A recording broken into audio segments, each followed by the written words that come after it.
Bonjour chers amis et amis. Aujourd'hui, le 25 janvier, une date sans doute anodine pour la plupart d'entre vous, si ce n'est qu'elle nous rappelle il y a un mois, bien sûr, notre fête de Noël. Mais j'ai deux raisons de l'invoquer. Tout d'abord, aujourd'hui, notre liturgie évoque ce 25 janvier la conversion de Saint Paul, dont une fresque magnifique attribuée à Maurice Denis illustre le cœur de l'église de Saint Paul à Genève, à Cologny, et particulièrement la communauté à laquelle je fais partie.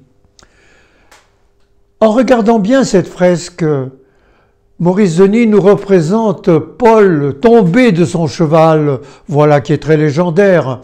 Les Écritures ne nous parlent pas de cela, mais ce qui m'intéresse le plus, c'est son regard fixé sur le Christ. Et c'est pour cela que nous appelons la conversion de Saint Paul. Alors, il y a très longtemps, évidemment, quand j'étais jeune, j'apprenais à faire du ski. On me disait ce que c'était qu'une conversion.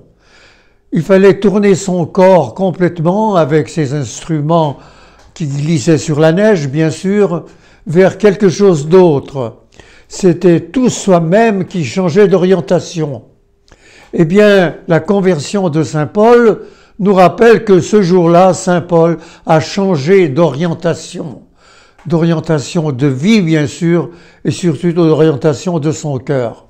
Mais, à bien y réfléchir et à lire l'Écriture, je me rends compte au contraire, je ne sais pas, que c'est Jésus qui se convertit à Paul. Parce que c'est Jésus qui parle à Paul. Paul ne parle pas à Jésus le jour de sa conversion. Il en parlera beaucoup plus tard dans ses lettres, mais ce jour-là, il ne dit rien. C'est Jésus qui se tourne vers lui, qui le tire de l'endroit où il est tombé, et qui lui fait cette parole: « Pourquoi me persécutes-tu » alors que nous le savons, Paul, vraisemblablement, n'a jamais rencontré Jésus de sa vie humaine. Alors ce Jésus qu'il persécute, ce ne peut être que les frères, les sœurs de Jésus, autrement dit son Église, ceux qui croient en lui. Et je termine ainsi, aujourd'hui, 25 janvier, c'est aussi la fin de la semaine de prière pour l'unité des chrétiens.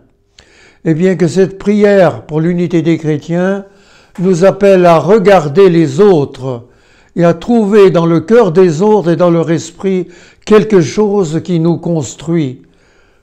Nous n'avons pas d'abord à leur parler, mais nous avons d'abord à les écouter parler, et ils convertiront notre cœur comme le Christ a converti le cœur de son ami Paul.